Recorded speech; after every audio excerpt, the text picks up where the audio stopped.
اور میری آپ سے نمی گزارش یہ ہے کہ ہم دنیا میں جتنا رہنا ہے دنیا کے لیے اسباب اختیار کریں،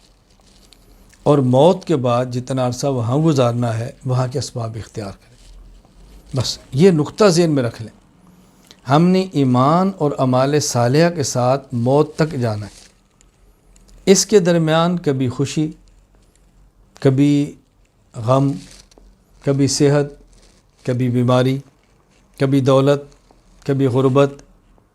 کبھی راحت، کبھی تنگی، اس کی پرواہ نہ کریں۔ ایمان اور اعمال صالحہ کے ساتھ موت تک جانا ہے۔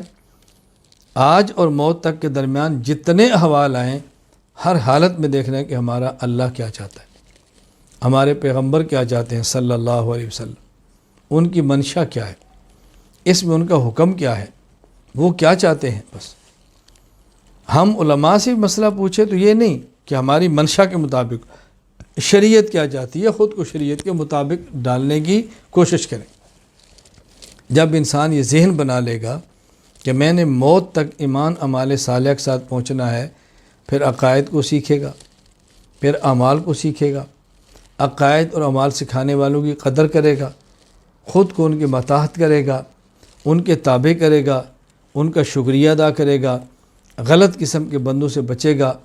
صحیح قسم کے بندوں کی صحبت میں بیٹھے گا۔ جب یہ ذہن بنے گا کہ میں نے کرنا کیا ہے، میں بارہا اپنے متعلقین سے، دوست احباب سے کہتا ہوں، بھائی اپنے ہدف کا تعین کرو، اپنا ٹارگٹ طے کرو، اپنا رخ متعین کرو کہ کرنا کیا ہے۔ جب رخ متعین ہو جائے گا تو پھر انشاءاللہ العزیز تیز تند ہوائیں اور طوفان بھی چلیں گے نا، اللہ کی ذات سے امید ہے کہ آپ اس کے شکار نہیں ہوں گے، اللہ کی مدد ساتھ ہوگی۔ تو ہم یہ فیصلہ کریں، ہم نے ایمان اور اعمال صالحہ کے ساتھ موت تک جانا ہے،